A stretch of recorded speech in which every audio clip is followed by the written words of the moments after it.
Bonsoir à toutes et à tous. Nous attendons vos questions, SMS, Internet et réseaux sociaux pour alimenter notre discussion. Les Verts sont au bord de la fracture. La question de leur retour au gouvernement déchire en réalité le parti écolo. Comme toujours, la fermeture de Fessenheim ou encore l'engagement à baisser la part de l'énergie nucléaire dans la production d'électricité fait partie des gages de bonne volonté donnés par François Hollande à ses alliés écolos. Mais nous sommes en campagne électorale et Nicolas Sarkozy s'est emparé du sujet. Il accuse le président de brader la filière nucléaire pour un simple accord politique. Nucléaire, Sarkozy attaque.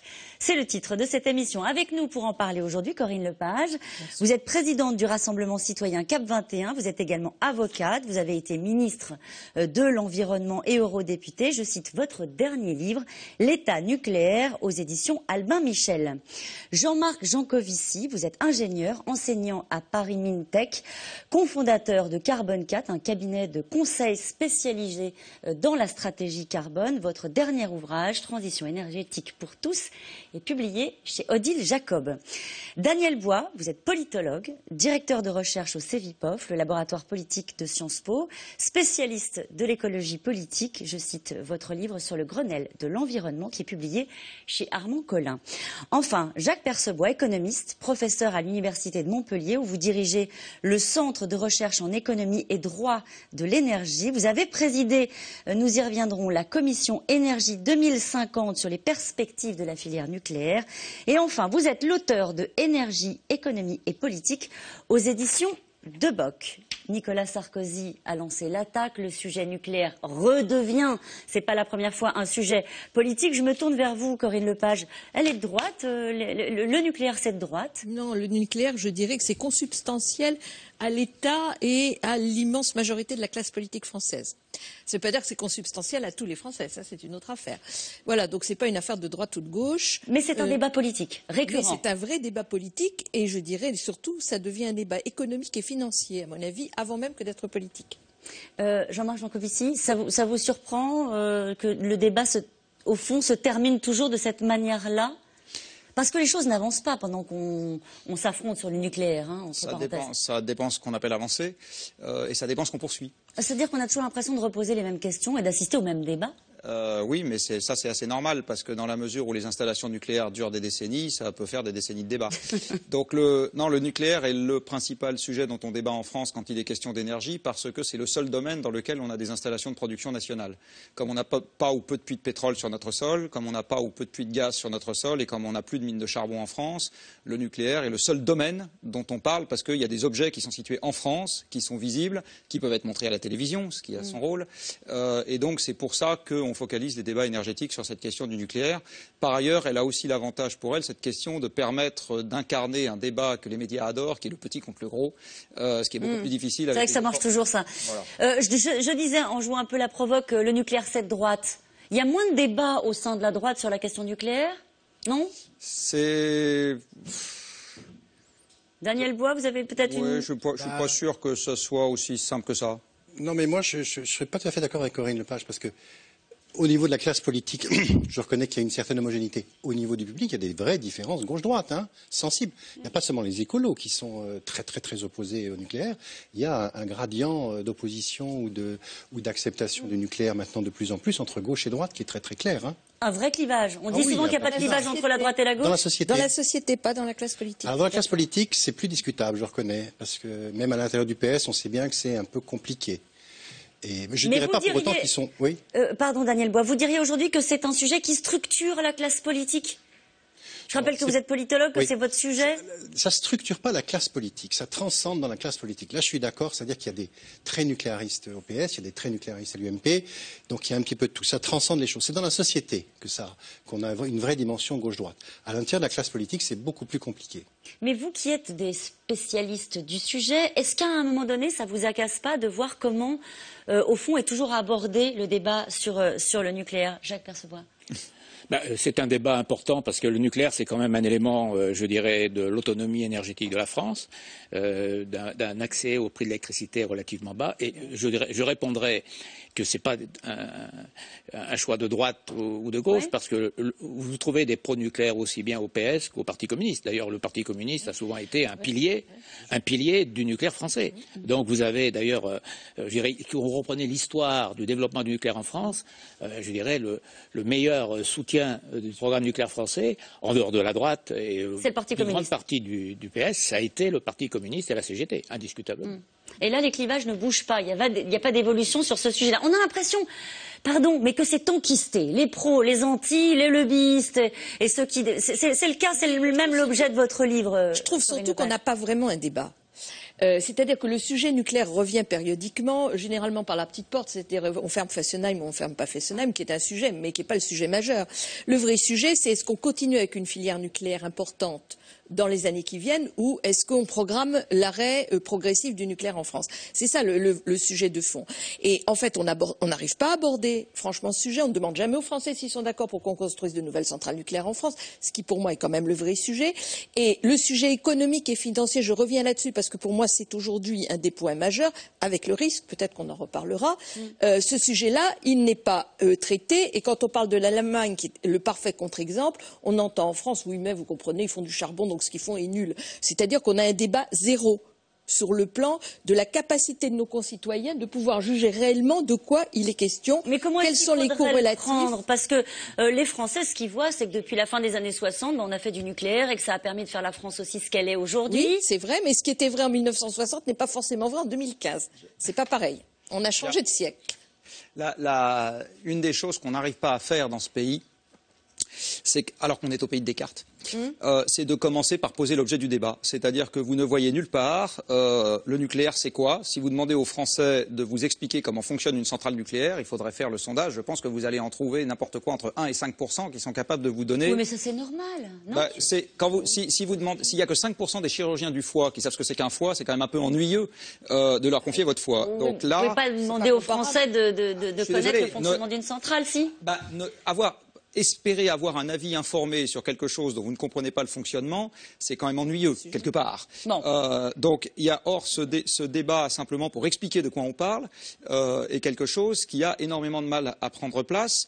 Et je vais vous sortir une anecdote. En 2003, j'étais président d'un comité consultatif sur la précédente version du débat national sur l'énergie. Et j'avais proposé que le débat commence par un peu de vulgarisation sur ce qu'est l'énergie. Les 5 représentants des associations écolos m'ont volé dans les plumes en disant « Vous n'y pensez pas, c'est de la manipulation, on ne peut pas faire un truc comme ça. » Donc j'y étais, donc je peux vous le dire. Donc c'est très très difficile sur ces débats qui sont devenus affectifs de dire « Stop, on arrête tout. » On ne peut plus les aborder sereinement, ces débats. On part à zéro, on va simplement décrire l'objet du débat et ensuite on recommencera à discuter pour savoir si on en a envie ou pas envie. Et du coup, le truc d'histoire se répète indéfiniment et sur la base de choses qui sont pour partie vraies, pour partie fausses. Et je vais finir en passant le témoin à Daniel Bois, qui fait tous les ans un sondage sur les perceptions des Français sur l'effet de serre. Un Français sur 2 pense que le nucléaire contribue significativement aux émissions de gaz à effet de serre. Oui, on peut lui reprocher ce qu'on veut. C'est le contraire. Donc le débat, il est sur des bases où les gens n'ont pas simplement... Est-ce que vous diriez que le débat, il se fait aussi beaucoup sur la peur? Ceci va avec cela. Vous savez, quand vous comprenez pas quelque chose, vous en avez toujours un peu peur. C'est le cas avec le nucléaire? Oui, ce qui me frappe dans cette affaire de débat, prenez le Grenelle de l'environnement, qui était quand même le débat considéré comme le grand débat sur l'environnement, le développement durable. Pourquoi il a fonctionné? Parce qu'on en a exclu le nucléaire a priori, pour des raisons politiques. C'est-à-dire que ça en a eu un feu vert pour une grande négociation, à condition qu'on en sorte le nucléaire. Et quant au débat sur la transition énergétique, de mon point de vue, et là je suis d'accord avec Corinne Lepage, on a finalement, il y a eu ce deal entre le PS et les Verts qui était de dire, bon, voilà, on va réduire à 50% en 2025, sans expliquer absolument comment on va s'y prendre, et surtout sans que soit posée la question cruciale, et après? Voilà. On en construit ou on n'en construit pas? Quand les centrales vont arriver à 40 ans, c'est pas très difficile à savoir. Vous avez ça sur une feuille Excel, vous rajoutez les années, vous arrivez à combien il y a de centrales à 40 ans. Il n'y a aucune discussion là-dessus. Donc le débat, il n'est pas ouvert sur le vrai problème. Et est-ce que vous êtes d'accord pour dire qu'en plus ce débat, il ne peut pas se dérouler sereinement? Parce qu'à un moment donné, dans la discussion, on vient à parler de Fukushima. Est-ce que ça a changé totalement, Jacques Percebois, la façon dont les Français, les spécialistes même, perçoivent et appréhendent le sujet du nucléaire et le débat du nucléaire. Ah oui, absolument. Aussi bien Tchernobyl que Fukushima. Peut-être plus Fukushima que Tchernobyl, parce que Tchernobyl, c'était soviétique. Alors beaucoup de gens expliquaient que c'était plus un accident soviétique, entre guillemets, qu'un accident nucléaire. Par contre, Fukushima, ça se passait au Japon, un pays, je dirais, de l'OCDE, qui, en principe, prend toutes les précautions. Donc Fukushima, ça a plombé pas mal de nucléaire. Bon, ce qu'on observe, c'est que, à l'heure actuelle, le nucléaire est quand même reparti dans le monde. Il est faux de dire que tous les pays sortent du nucléaire. Vous avez 72 réacteurs en construction dans le monde. Je signale que tout récemment, le 72 Japon... en construction. dont certains étaient en stand-by, parce que le Japon vient de décider, il y a 2 jours, de reprendre la construction des 28 réacteurs qu'ils avaient mis en stand-by. Donc ça prouve, si vous voulez, qu'il y a des pays qui veulent y venir.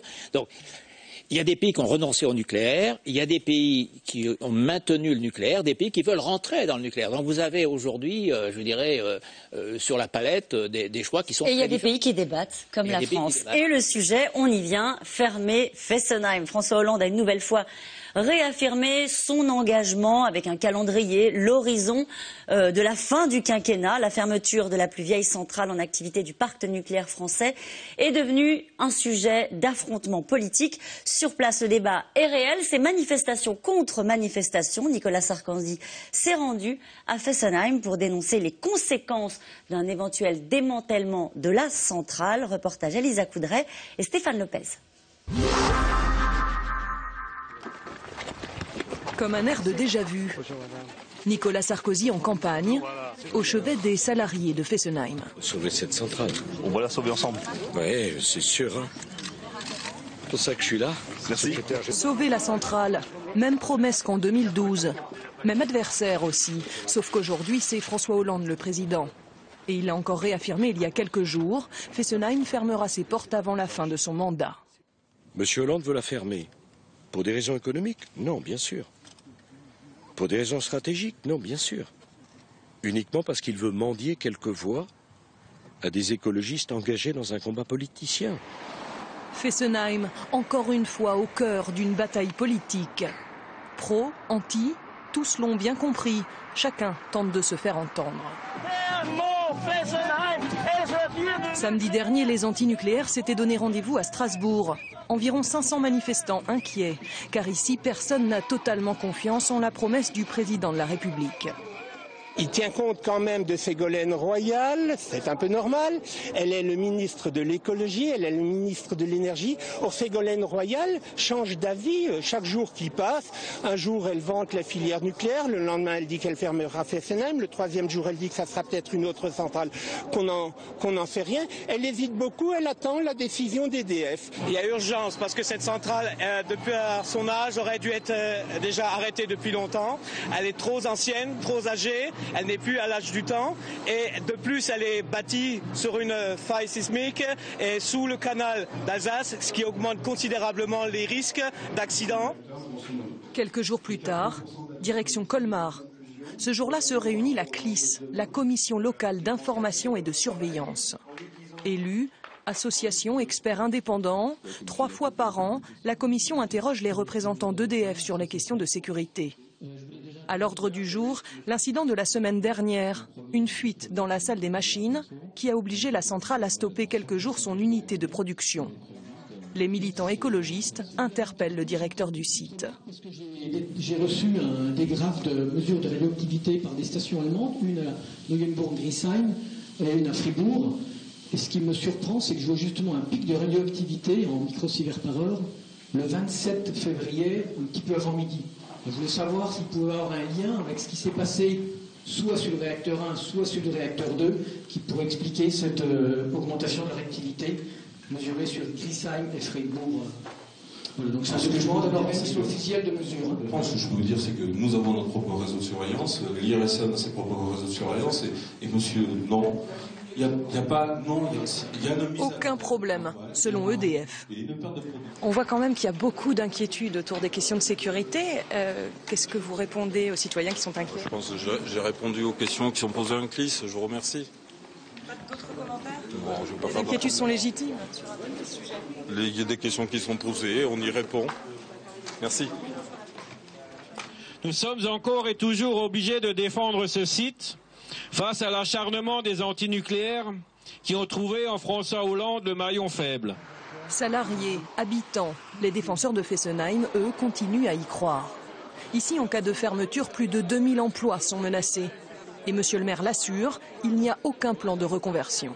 Il n'y a pas de plan B, ça c'est un mythe, parce qu'en transformer la centrale en site de démantèlement, d'excellence, de je sais pas quoi, tout ça c'est la pilule pour faire avaler le reste. Donc mais, du jour au lendemain, c'est des centaines d'emplois en moins. Il y aura sur le site pendant quelques années peut-être une centaine d'employés, c'est tout, qui font de la surveillance. Alors fermeture ou pas, quelle qu'elle soit, la décision sera politique. L'autorité de sûreté nucléaire, elle, a autorisé la centrale à poursuivre ses activités jusqu'en 2023. Et je vous pose cette question d'un téléspectateur. Tel qu'on l'a entendu à Fessenheim, Nicolas Sarkozy a-t-il une idée précise de notre avenir énergétique ou fait-il systématiquement de l'anti-Hollande, Corinne Lepage? Non, je crois que c'est un fou du nucléaire. Ah bon? Oui, carrément. Je pense qu'il est fanatique du nucléaire. On l'a vu quand il voulait vendre des centrales nucléaires à M. Kadhafi. Je pense qu'il trouve que le nucléaire, alors pour des raisons qui peuvent être très légitimes, que c'est vraiment l'alpha et l'oméga. Et pour vous, c'est pas raisonnable comme position? Je pense que c'est totalement déraisonnable.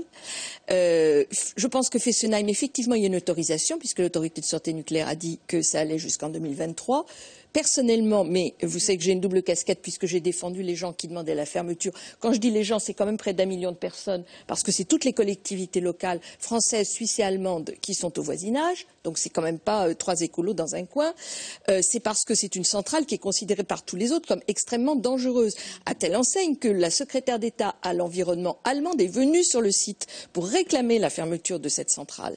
Si nous étions en Allemagne, cette centrale, elle serait fermée depuis belle lurette. On va s'arrêter là-dessus, s'il vous plaît. On va s'arrêter sur ce point précis. Ça fait des années qu'on entend Fessenheim, c'est dangereux. Pourquoi c'est dangereux selon vous? Alors, je vais vous dire. Dans le détail. C'est pas à Mme Lepage qu'il faut le demander. Alors, si, chacun son tour, si ça vous ennuie pas. Je vais vous expliquer pourquoi.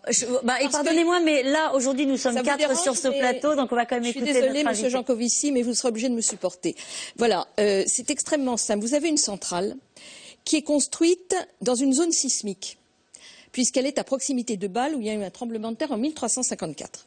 Lorsqu'on a construit Fessenheim vers les années 70, on a pris une référence sur l'échelle de Richter qui était à l'époque de 6,2, on a mis un coefficient de sécurité de 0,5, ça fait 6,7. Sauf que 30 ans plus tard, on a réévalué le tremblement de terre de Bâle et on dit aujourd'hui c'est autour de 7. Donc on est en dessous, premier point.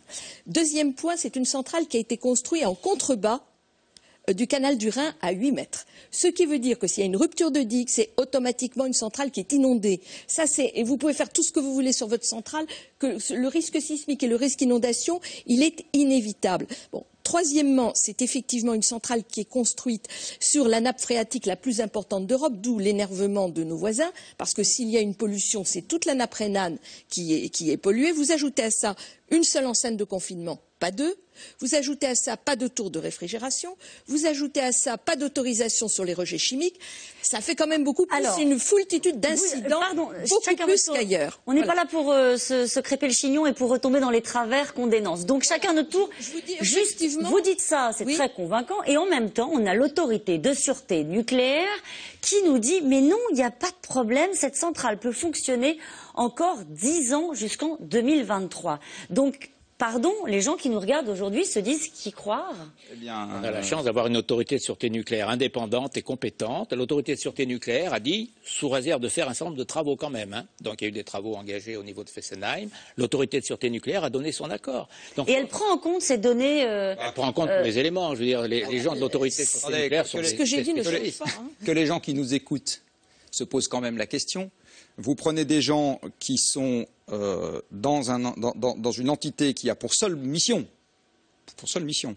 de savoir si les installations peuvent fonctionner ou non et sous quelles conditions, quelque chose qui vient d'être énoncé en 2 minutes 30, vous pensez qu'ils n'en ont tenu aucun compte? Ils peuvent prendre des gens pour des andouilles que de leur dire ça. Non, pas du tout. Je vous ai pas interrompu. Donc, mettez les formes, Monsieur Jancovici, s'il vous plaît. J'ai dit, je n'ai pas interrompu. Donc, je répète, c'est évident que ces gens-là intègrent un certain nombre d'éléments, dont ceux-là. Ils rendent des avis circonstanciés qui ne tiennent pas en un quart de page. donc la seule conclusion à tirer, si on pense que cette centrale est dangereuse, ou la première en tout cas, c'est de virer tout le monde à l'autorité de sûreté nucléaire. Alors, qu'est-ce que vous répondez au risque de tremblement de terre et d'inondation? Mais que c'est intégré dans la manière dont doit fonctionner l'autorité de sûreté nucléaire. Donc, il faut lire leur production, ce que je confesse ne pas avoir fait, et regarder tous les attendus des décisions qui sont dedans pour vérifier qu'un certain nombre d'éléments ont été pris en compte.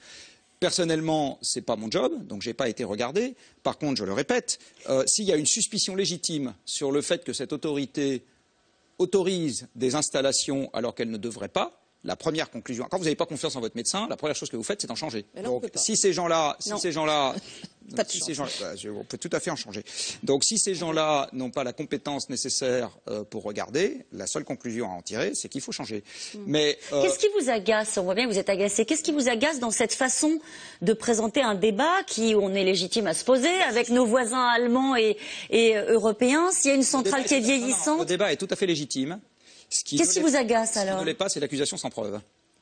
Donc, quand Mme Lepage accuse, je voudrais finir ma phrase, accuse l'autorité de sûreté nucléaire de ne pas tenir compte d'un certain nombre d'éléments qu'elle vient d'énoncer, moi je dis c'est une accusation sans preuve. Pas du tout, c'est objectif. Je veux dire qu'on ne va pas le changer. Que l'autorité de sûreté nucléaire dise ça fait 30 ans que ça dure comme ça, où sont les preuves qui n'ont pas tenu compte des éléments que vous dénoncez? Tout simplement parce que c'est un fait, Monsieur Jancovici. Vous êtes avocate. Ils en tiennent compte. Des preuves. Où sont les preuves? Comment est-ce que vous expliquez ce que j'ai dit est quand même parfaitement objectif parce que l'autorité de sûreté a dit. Vous vous accusez. Où sont les preuves? Oui, mais écoutez, je vais jusqu'au bout. Lorsque l'autorité de sûreté dit à EDF, vous allez faire des études complémentaires pour voir si. Mais ça existe ce que je suis en train de dire. Je sais que vous défendez EDF, que vous travaillez pour eux, mais c'est pas une raison pour pas me laisser parler. On en revient toujours. Vous avez vu comme c'est là, vous êtes l'un et l'autre la démonstration. C'est une question simple. Mais moi, je vous réponds aussi simplement. Monsieur Bois ne paye pas ses impôts, je dois le prouver.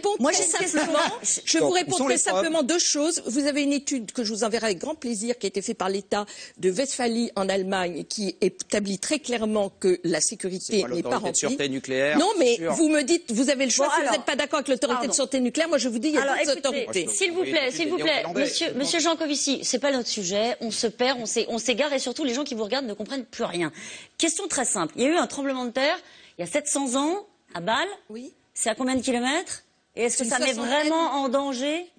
Quand la centrale a été construite à cet endroit-là, évidemment qu'on a pris en compte ce risque de séisme. Simplement, ce que je dis, c'est que, et l'autorité de sûreté, elle n'y peut rien, c'est qu'en 30 ans, les connaissances ont progressé et que le niveau de ce tremblement de terre a été réévalué. Que l'autorité de sûreté nucléaire dit, ok, dont acte, c'est possible.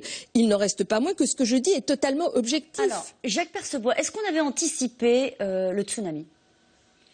Est-ce qu'on avait anticipé, on avait simulé ce qui pouvait se passer en cas d'inondation d'une centrale? On avait anticipé un tsunami, mais pas un tsunami aussi important, c'est vrai. Sur Fukushima, il faut bien voir que le tremblement de terre, les centrales ont résisté. Le problème, ça a été le tsunami qui est passé par-dessus, si vous voulez. Et donc, c'est ensuite d'autres questions qui se sont posées, parce qu'on n'avait pas anticipé que la vague ferait, je crois, c'est 9 mètres, donc on avait pensé qu'elle ferait moins. Donc, je pense que depuis Fukushima, les autorités de sûreté nucléaire, notamment l'autorité de sûreté nucléaire française, qui a la réputation d'être compétente à l'échelle internationale, je dirais, à regarder tous les arguments. Alors, évidemment, personne ne peut donner une garantie absolue à 100% qu'il ne se passera jamais rien. Bon, de même que dans n'importe quel domaine industriel, c'est vrai dans la chimie, c'est vrai dans l'aviation, c'est vrai dans tous les domaines. Ceci étant, je pense que depuis Fukushima, des études complémentaires ont été faites. D'ailleurs, des investissements ont été faits à la demande de l'ASN, de l'autorité de sûreté nucléaire, à Fessenheim. Donc des investissements, ne serait-ce que pour prolonger la durée de vie de Fessenheim, il a fallu qu'EDF accepte des investissements. Donc dans l'état actuel des choses, je dirais, la probabilité elle est pas égale à zéro, qu'il y ait un incident n'est pas égale à zéro. Ceci étant, je pense que l'ASN, vu ce qui s'est passé à Fukushima, ne prendrait pas le risque de laisser une centrale qui poserait des problèmes. Pardonnez-moi. Il y a deux arguments qui sont évoqués dans ce débat quand on parle de Fessenheim. Il y a la question de l'emploi, 2000 emplois menacés, et il y a aussi la question du coût du démantèlement. Alors prenons ces sujets les uns après les autres. Est-ce que la question de l'emploi, c'est majeur en ce moment dans ce pays, ça parle aux téléspectateurs, on supprimerait 2000 emplois en fermant cette centrale et puis on réduirait considérablement l'activité économique de la région. Est-ce que ça vous l'entendez dans le débat ou est-ce que ça ne doit pas peser selon vous? On l'entend, mais je pense que ce n'est pas l'argument principal. Si vous voulez, de même qu'on fait une force de dissuasion ou qu'on fait une armée pour défendre un territoire, on ne fait pas une armée pour créer des emplois. On ne fait pas une politique énergétique pour créer des emplois. Si ça crée des emplois, tant mieux. L'important, c'est d'avoir une politique énergétique qui a pour objectif d'approvisionner un pays dans les meilleures conditions avec une sécurité d'approvisionnement. Alors, on fait des choix. Ces choix sont créateurs d'emplois directs, indirects ou induits, soit internes, soit indirectement, peu importe. Mais l'objectif numéro un, c'est pas de créer des emplois. Parce que à ce moment-là, il faudrait revenir à des formes d'énergie archaïques, si vous voulez, ça créerait encore plus d'emplois. Donc c'est pas ça l'argument. Alors par contre, le coût est un argument important. Le coût du démantèlement. Nicolas Sarkozy a donné un chiffre, pardonnez-moi de vous couper. Il a parlé de 8 milliards, je crois, c'est ça? Et donc des chiffres entre 5 et 8 milliards d'euros, a dit Nicolas Sarkozy. Et comment elle s'appelle, Ségolène Royal, voilà, la ministre de l'écologie, a dit c'est totalement farfelu. Elle s'appuyait sur un rapport qui parlait plutôt de 5 milliards d'euros. Elle dit que c'est déjà beaucoup trop par rapport au coût réel. Est-ce que vous avez un chiffre? Le coût technique d'installation, de production de centrales nucléaires qui ont été totalement démantelées dans le monde, c'est quelques centaines de millions d'euros. C'est ça l'ordre de grandeur. Ah oui. Par contre, ce dont parlait probablement Nicolas Sarkozy, c'est de la perte économique liée au fait que vous fermez avant l'heure une installation, parce que ça, c'est de l'ordre de quelques milliards d'euros. Je vous dis sa phrase, le coût du démantèlement de 5 et 8 milliards d'euros. Alors, 8 milliards, c'est sûr que non. C'est sûr que non. Et si vous pensez à quelque chose associé à Fessenheim qui pourrait valoir quelques milliards d'euros, le premier truc qui vient à l'esprit, c'est la perte économique liée au fait que vous fermez la centrale avant l'heure. Pas d'accord. Alors, je cite un rapport parlementaire de 2014 qui avait évalué à 5 milliards d'euros le démantèlement, la fermeture de la doyenne des centrales françaises. Oui, non, mais là où je suis d'accord avec M. Jancovici, c'est que si on ferme, il est possible qu'il y ait une demande indemnitaire. Mais ce dont parlait Nicolas Sarkozy, c'était pas de ça. C'est bien du démantèlement, en confondant du reste allègrement la mise à l'arrêt et le démantèlement, qui sont deux choses différentes. Mais passons. Sur le démantèlement lui-même, c'est très amusant de l'entendre citer ce chiffre, parce que je rappelle quand même que la droite s'est battue pour faire croire que le coût total du démantèlement en France, ce serait 13 milliards d'euros pour les 58 réacteurs, ou 15 milliards d'euros. Alors entendre M. Sarkozy dire que ça va coûter 5 à 8 milliards l'unité, c'est quand même assez risible. Bon, ceci étant, ce qui est vrai, c'est que si vous prenez les bases anglaises ou suédoises, qui sont les plus sérieuses pour l'évaluation du coût du démantèlement, vous êtes à plusieurs milliards de l'unité. Et je ne suis pas du tout d'accord avec ce que dit M. Jancovici. La meilleure preuve en est, je terminerai là-dessus, que Brennilis, en France, qui est en cours de démantèlement depuis 1984, une paille, était parti sur un coût de 100 millions au départ. On est pratiquement au milliard aujourd'hui et c'est pas fini. Combien ça représente en termes de production d'électricité, Fessenheim? Est-ce que c'est très important pour l'Alsace, notamment? Est-ce que l'un d'entre vous peut répondre à cette question? Deux réacteurs de 900 mégawatts sur 58 réacteurs, donc ça représente 2 sur 58. Alors pour la région, si vous voulez, la question qui s'était posée, c'est est-ce que si on ferme Fessenheim, ça pose un problème pour la gestion du réseau? La réponse est non, parce qu'on peut Par quoi on remplace? Solutions. On peut faire appel à d'autres centrales. De toute façon, on fait appel à d'autres centrales qui sont un peu plus éloignées. Donc il n'y a pas de problème d'équilibre du réseau. Le problème, il n'est pas là. Alors sur le démantèlement, c'est vrai qu'il y a le contre-exemple de Brennilis. Je suis d'accord, Brennilis, c'est un peu le contre-exemple. Sur le coût du démantèlement, à la Commission Énergie 2050, la question évidemment a été posée. Moi, je vais m'appuyer sur un rapport qui est le rapport de la Cour des comptes, parce que la Cour des comptes, c'est un organisme que tout le monde respecte en considérant que c'est des gens sérieux. Et ils ont accès en plus aux informations. La Cour des comptes, dans son rapport 2012 puis 2014, dit le coût de démantèlement. Alors on en tient compte dans les calculs parce que EDF a provisionné, mais la Cour ajoute. Il faut être honnête, la Cour ajoute, on n'est pas certain que les provisions soient suffisantes. Donc la Cour ne dit pas, parce que beaucoup de gens disent, on ne tient pas compte du tout du coût du démantèlement. C'est faux, on en tient compte, il y a des provisions à la fois pour le démantèlement des centrales et pour la gestion des déchets. C'est très modeste, c'est 15 milliards. Mais alors voilà, le débat c'est, mais aujourd'hui, honnêtement, personne ne peut répondre de façon affirmative. Voilà. Et si on voulait le faire, c'est trop ou c'est pas assez, personne ne peut vraiment répondre. On sait que c'est pas trop. Et la Cour est prudente. Voilà. Et si on voulait le faire, ce ne serait pas une question de financement? On est d'accord avec ça? Non, parce que ça représente un pourcentage modeste. D'accord.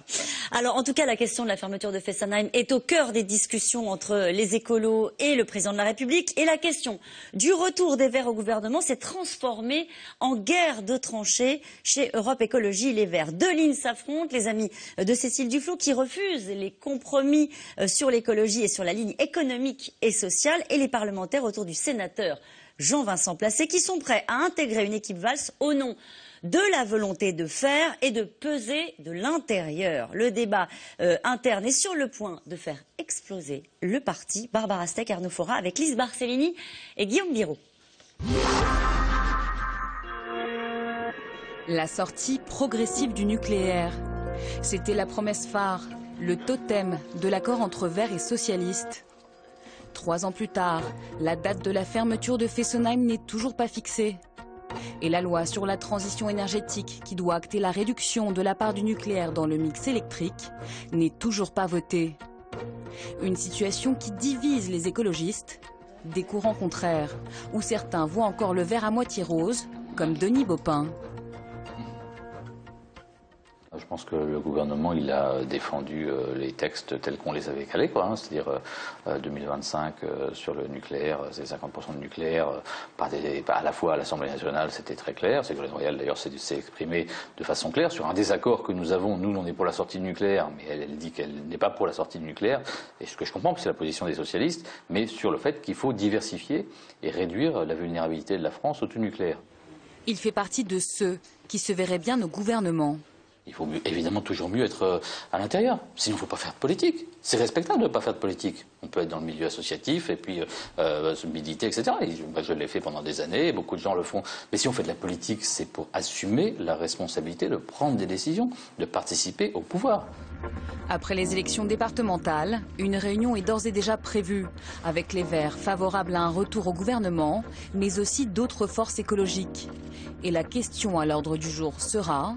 quelle responsabilité pour les écologistes? Pascal Canfin, ancien ministre, n'y participera pas. Lui voit surtout le verre à moitié vide et ne se fait plus d'illusions sur les promesses présidentielles. Dans ce combat qui est en cours, est-ce que c'est nous qui allons gagner? Est-ce que c'est le fait que Areva soit en faillite qui va s'imposer comme une évidence qu'il faut changer de modèle? Ou est-ce que c'est les lobbies traditionnels qui vont l'emporter? Je ne sais pas.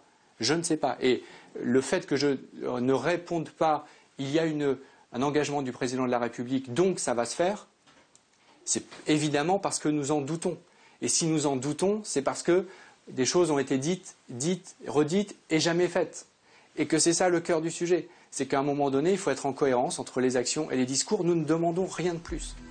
Pour autant, le parti ne ferme pas la porte au dialogue avec les socialistes et souhaite éviter l'éclatement. Partir, agir ou rester, et à quelles conditions? Difficile aujourd'hui de savoir la modalité d'un retour au pouvoir et le poids du nucléaire dans la discussion. Cécile Duflot, la présence au gouvernement n'est pas nécessaire pour faire évoluer la société. Sur le nucléaire, ce qui est sûr, c'est que la loi sur la transition énergétique a été discutée à l'automne dernier. Nous n'étions plus au gouvernement, mais par la force de conviction, par, j'allais dire, la réalité qui rattrape le discours des écologistes, on a fait avancer les choses sur le développement des énergies renouvelables, le soutien aux énergies renouvelables et le fait de lever les freins que depuis des années on a mis en place, notamment pour lutter contre le développement de l'éolien en France. On a fait avancer les choses. Quand on est écologiste et qu'on se bat depuis des années pour la sortie du nucléaire, on a intérêt d'avoir sacrément d'espoir. France, dans un pays qui a été claquemuré intellectuellement, y compris les dirigeants politiques, sur le côté inamovible du nucléaire, qui est pourtant une exception française assez funeste finalement, parce qu'elle nous enferme et elle nous empêche d'évoluer. Et l'espoir pourrait paradoxalement venir de l'UMP. En prenant fait et cause pour la centrale de Fessenheim, Nicolas Sarkozy pourrait pousser François Hollande à prendre le contre-pied et tenir finalement sa promesse. Alors justement, à propos de la promesse, la fermeture de Fessenheim aura-t-elle lieu avant la présidentielle de 2017 et sera-t-elle irréversible, Corinne Lepage? Déjà, en décidant que ce serait en 2017, par là même, il y a un doute sur l'irréversibilité. Si le président de la République l'avait fait en 2015, c'était acquis. En 2017, vous voyez très bien Oui, il y a un petit sujet en 2017, si ça se fait au mois d'avril et qu'au mois de mai, il y a un autre président, dans les 2 mois, il peut revenir dessus et c'est parfaitement légal. Donc déjà, la date elle-même, pour moi, a toujours été un sujet de doute. Bon, deuxièmement, comme ça a été rappelé, l'autorité de sûreté nucléaire a dit c'est bon.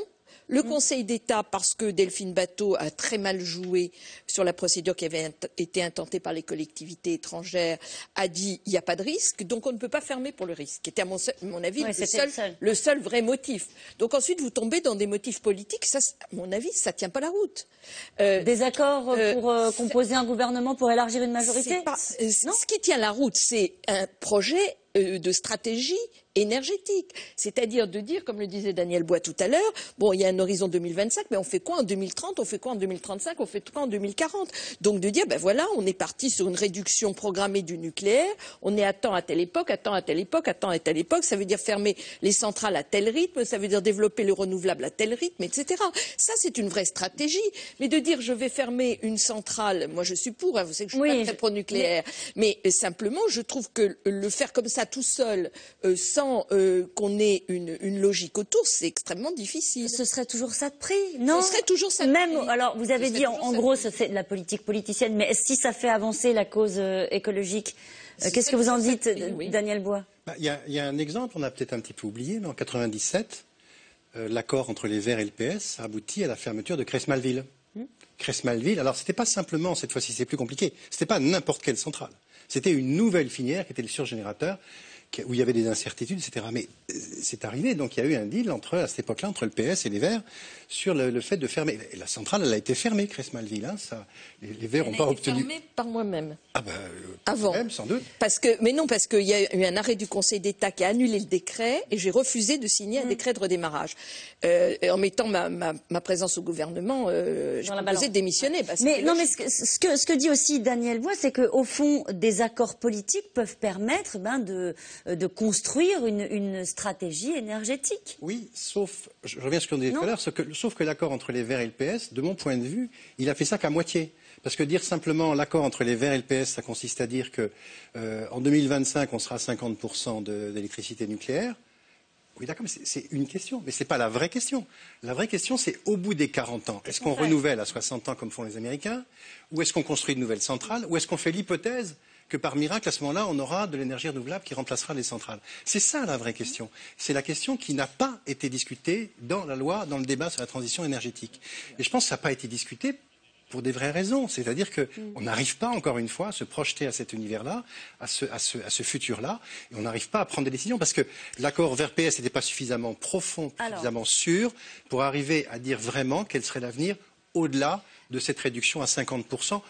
Que même EDF ne semble pas tellement gêné en fait par cet accord. Et vous mettez le doigt sans doute sur l'une des questions que se posent les gens qui nous regardent, c'est au fond le nucléaire, c'est peut-être pas terrible, c'est dangereux, ça a des inconvénients, enfin on a bien compris qu'il y avait un débat entre vous, mais qu'est-ce qu'il y a après ? Vous avez posé la question et je voudrais vous poser cette interrogation d'un téléspectateur ou d'une téléspectatrice. Combien d'éoliennes faudrait-il pour remplacer Fessenheim? C'est pas comme ça qu'il faut poser la question. Pourquoi c'est pas comme ça? Pardonnez-moi, c'est pas comme ça qu'il faut poser la question. D'abord parce qu'on est dans une politique d'efficacité énergétique. Mais vous la connaissez la réponse, pardon. Vous la connaissez la réponse? Non, mais parce qu'il n'y aurait pas que des éoliennes.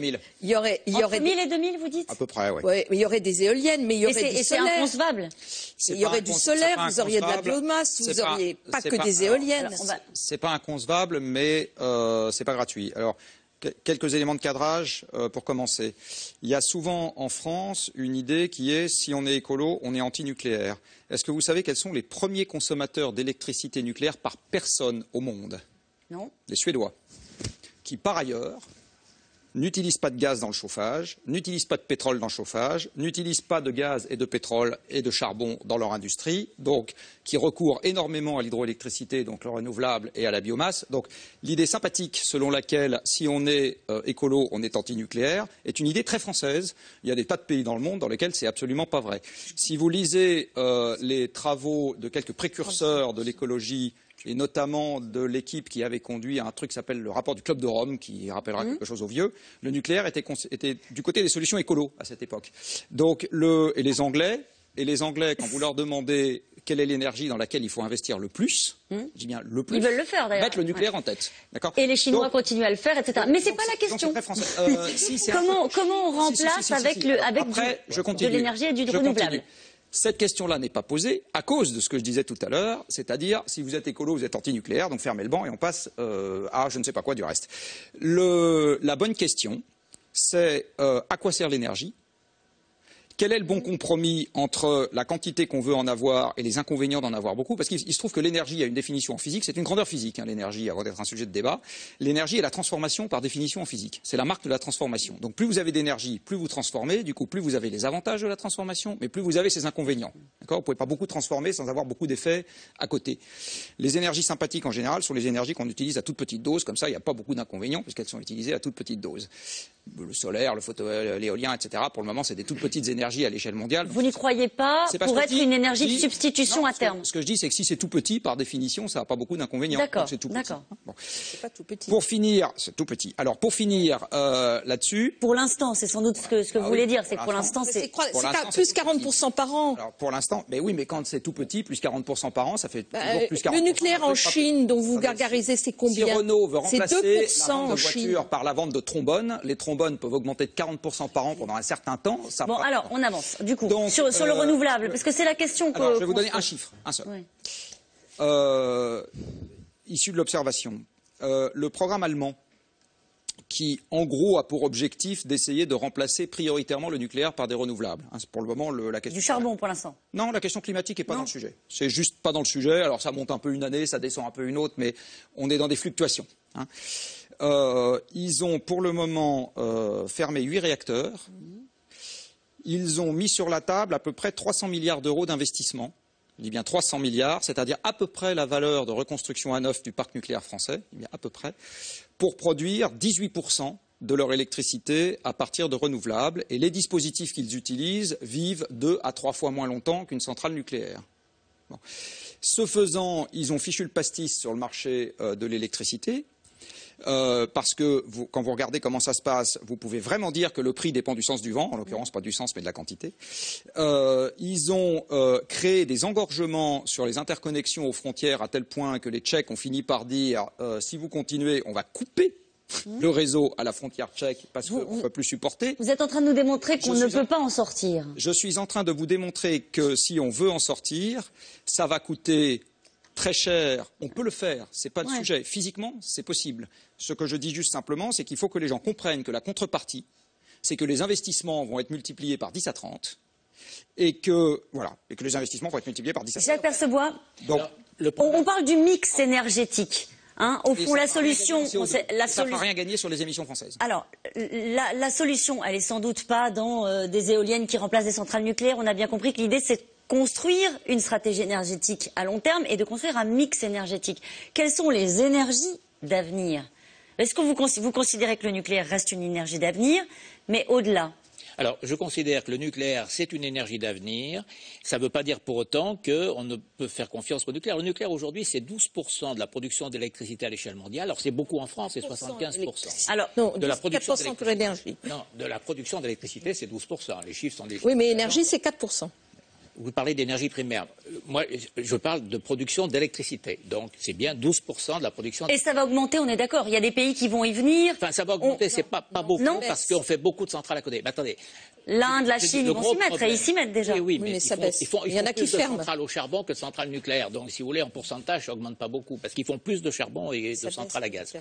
Non, ce que je veux dire, c'est que le problème des renouvelables, c'est que ce sont, pour l'instant, des énergies intermittentes. Tant qu'on ne sait pas stocker l'électricité, on a un problème avec les renouvelables. L'exemple très simple, c'est les Allemands ont investi dans l'éolien et le photovoltaïque une puissance qui est supérieure à la puissance nucléaire française, au-delà de 63 gigawatts. Bon. Mais ça ne produit qu'un peu plus de 20%. Ils doivent être à 24% maintenant. Non, ils ont monté. Ils sont à 24% de leur production d'électricité. Éolien et PV, 12. Juste l'éolien et le PV, c'est 12. Non, il faut bien au-delà. Non, ils sont beaucoup plus. Éolien et PV seul, non, il y a le biogaz avec. Non. Alors, on avance, peu importe. C'est une bataille d'experts, là. Vous nous perdez en route. Et alors que la France, on est à 75%. Donc, moi, je pense que, si vous voulez, si on veut avoir une vision sur l'avenir du nucléaire, la France, pour des raisons historiques, et notamment de recherche de l'indépendance, a joué la carte du nucléaire, et à mon avis, ça a été un bon choix. Le problème, c'est qu'on est probablement à un seuil qui est peut-être excessif. Alors, ça veut dire qu'on peut très bien réduire la voilure. Moi, 50% en 2025, vous trouvez que c'est une... Non, je dis, on peut réduire la voilure. 50% en 2025, à mon avis, c'est irréaliste. Parce qu'il faudrait fermer... en 2025, c'est demain. Il faudrait fermer 20 centrales d'un coup, si vous voulez. On ne va pas fermer 20 centrales d'un coup. L'objectif, on le rappelle, il est maintenu dans la loi de transition énergétique. Ça fait quand même partie des choses qui sont répétées chaque jour. Mais on peut mettre des choses dans les lois, et puis ensuite on regarde ce qui se passe. Mais je dirais, ça me paraît complètement irréaliste. Alors, qu'on réduise un peu la voilure, quelque chose, ça ne me semble pas choquant, mais je pense dans le nucléaire, il faut bien voir qu'il n'y a pas que les réacteurs actuels.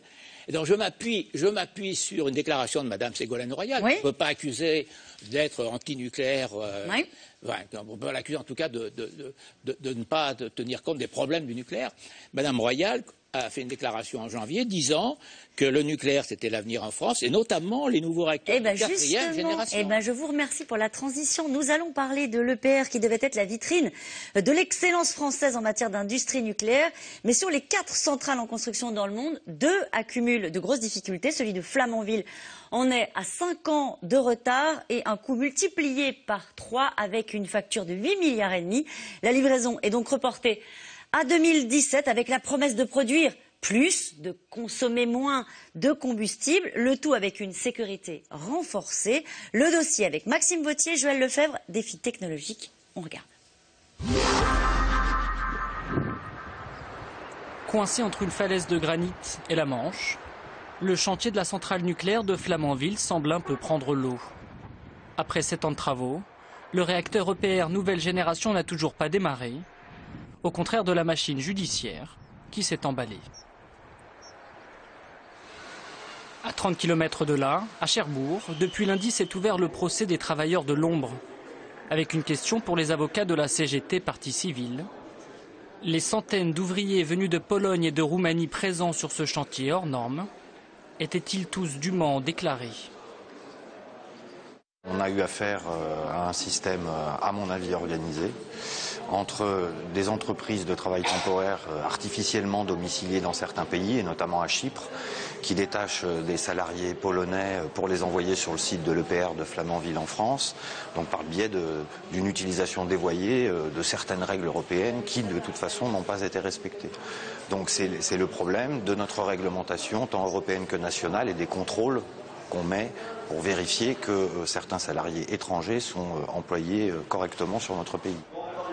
Si la question du statut de ces travailleurs détachés est un point central du procès, elle met surtout en exergue les difficultés rencontrées depuis de nombreuses années.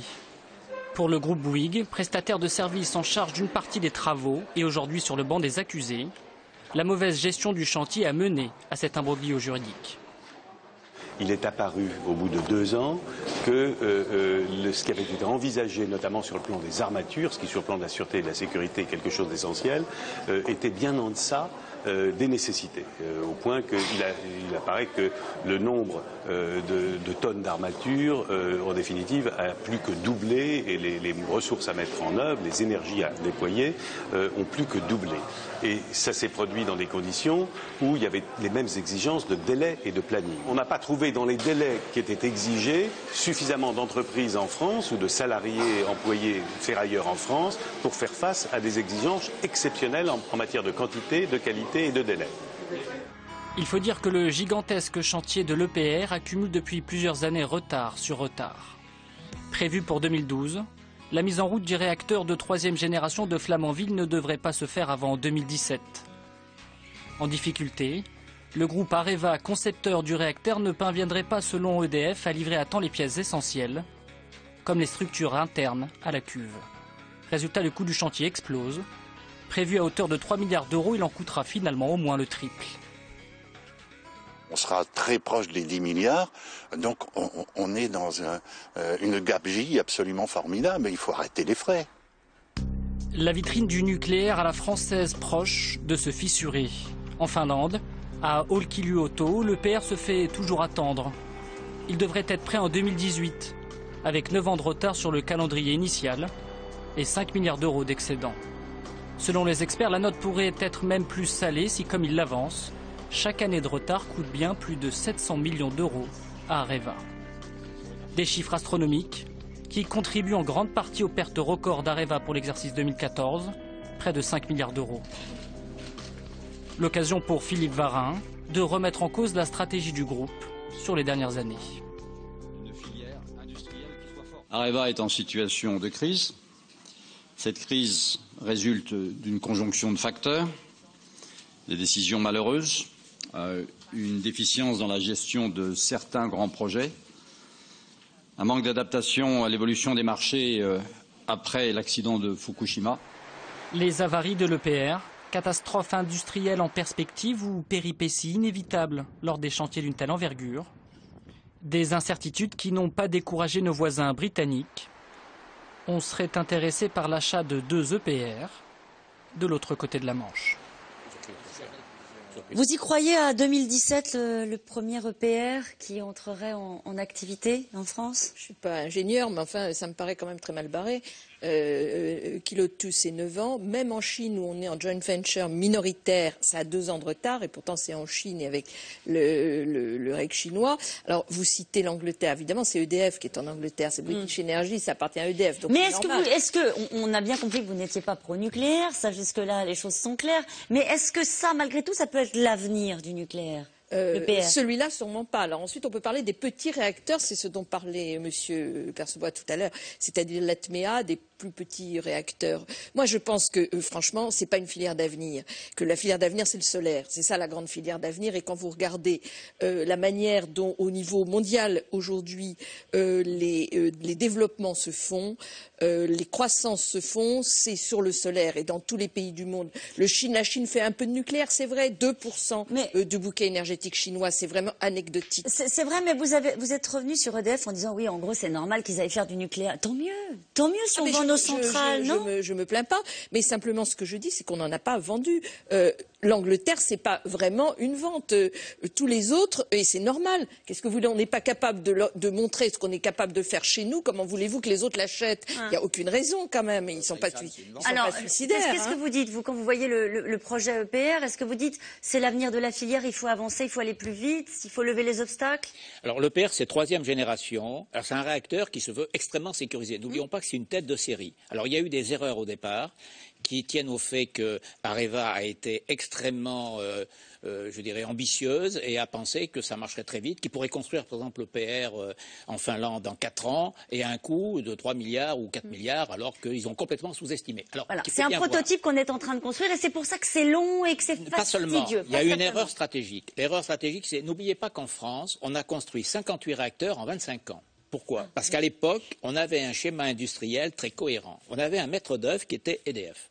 On avait la Cogema qui s'occupait de l'uranium en amont et en aval, donc du combustible, et on avait Framatome qui construisait les réacteurs. Et tout ça avec un chef d'orchestre qui a fait qu'en standardisant, avec une grande expérience, on a fait un parc de production qui était efficace. Ensuite, qu'est-ce qu'on a fait? À partir de 2001, on a fusionné le combustible Cogema avec Framatome et une petite partie du CEA, et on a créé Areva. Et Areva, en quelque sorte, s'est crue un peu indépendante, et à mon avis, a fait une erreur stratégique. Ils n'étaient pas maîtres d'œuvre. Ils ont voulu construire tout seuls, sans EDF, un réacteur en Finlande. Sauf que ils n'ont pas l'habitude, ils n'avaient pas l'habitude, et ils font pas marcher des réacteurs. Alors à l'international, quand on va à Abu Dhabi et que Areva il va tout seul alors qu'ils font pas marcher des réacteurs, les gens ne comprennent pas pourquoi EDF n'est pas dans le coup. Donc si vous voulez, là on sait, il y a une erreur stratégique à ce niveau-là. Donc aujourd'hui, ça explique que le gouvernement, à mon avis à juste titre, dise à Areva et EDF, bon maintenant vous remarchez un peu ensemble pour que sur le plan industriel, ça fonctionne mieux. Ceci étant, je suis d'accord pour dire que 3e génération, il y a l'EPR, je pense qu'après les autres réacteurs, ça ira probablement mieux. On va voir ce que font les Chinois, parce que les Chinois, ils sont à peu près dans les délais quand même. Enfin, ils sont moins en retard que nous, en tout cas. Ils sont moins en retard. Mais il y a d'autres réacteurs, notamment l'ATMEA 1000. Alors, Areva a probablement d'autres cartes à jouer, et l'ATMEA 1000, de même qu'il y a une très forte concurrence à l'international, parce qu'il y a beaucoup de compétiteurs. Il faut savoir qu'aujourd'hui, il y a des tas de gens qui proposent des réacteurs, à commencer par les Chinois. Un petit mot sur ce qu'on vient de dire, et je voudrais avoir votre réaction sur ce que dit Anne Lauvergeon. Elle dit c'est aussi, il y a eu un problème, c'est l'État actionnaire qui à un moment donné n'a pas fait ce qu'il fallait faire. Alors pour compléter ce que vient de dire Jacques Percebois, et pour bien comprendre, le métier de maître d'œuvre est un métier dans lequel vous prenez la responsabilité de l'ensemble des opérations, et en particulier des choses qu'Areva faisait pour la première fois, comme par exemple couler le béton. Ça, c'est quelque chose qu'ils ne faisaient pas. Traiter avec les autorités de tout un tas de procédures administratives, d'autorisation, etc., qui était avant un truc qu'ils ne faisaient pas. Et c'est ce nouveau métier qu'ils ont voulu faire en même temps qu'un nouveau réacteur qui fait qu'ils n'ont pas réussi. Voilà. Juste aussi pour rappeler, il n'est pas rare que les choses qu'on fait pour la première fois voient leur coût exploser. Le tunnel sous la Manche, n'importe quel développement informatique pour ceux qui connaissent. Enfin bon, c'est des choses qui arrivent assez souvent, y compris dans le monde pétrolier aussi. Hein. Dans le monde pétrolier, il y a un gisement en Caspienne qui s'appelle Kashagan. Le budget initial était de 6 milliards de dollars, ils sont rendus à 45. Donc c'est quelque chose qui est pas rare, on va dire, et qui n'est pas propre au nucléaire. Alors après. Sur la question qui a été posée, qui m'est déjà sortie de la tête depuis le temps que je cause. C'est vrai, l'avenir de la filière. Je disais, en gros, Anne Aubergeon dit oui, mais c'est parce que l'État actionnaire n'a pas fait le travail. Là, aujourd'hui, on voit bien que l'État dit il faut qu'il y ait un rapprochement entre EDF et Areva. Est-ce que vous êtes d'accord avec ça? Alors, ce qui n'aide pas, et ça renvoie au début de l'émission, c'est le fait que le discours politique sur le nucléaire n'est pas stable dans le temps, n'est pas carré industriellement et n'est pas calé sur des objectifs dont on comprend pourquoi. Donc ça renvoie au début de l'émission. Le nucléaire, faut-il en faire ou pas? Il y a une première question qui est où est-ce que je le mets dans les hiérarchies des choix énergétiques qui sont possibles chez moi? Donc on peut souvent le débat en France c'est nucléaire contre éolien, mais il y a aussi par exemple nucléaire contre gaz. Il faut savoir que les Suédois se chauffent énormément avec de la pompe à chaleur alimentée avec de l'électricité. Ça, c'est une solution qui est concurrente du gaz qu'on peut utiliser par ailleurs pour se chauffer chez soi. Les énergies fossiles avec voilà, donc il y a une concurrence avec les énergies fossiles aussi. Il y a une concurrence nucléaire charbon dans le monde, etc.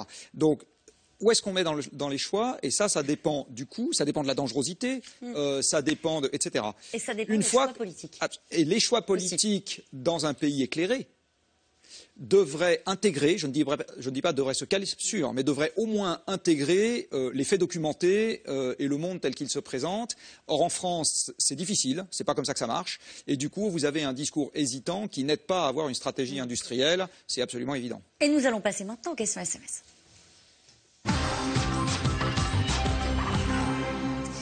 Je ne veux pas de centrale nucléaire près de chez moi, ni de lignes à haute tension, ni même d'éoliennes, mais je veux l'électricité. Alors voilà, c'est classique, hein, Daniel Bois. Oui, il y a des gens qui sont comme ça, effectivement. Il y a l'idée que les choses doivent se passer ailleurs, je dois l'électricité, mais pas de centrale.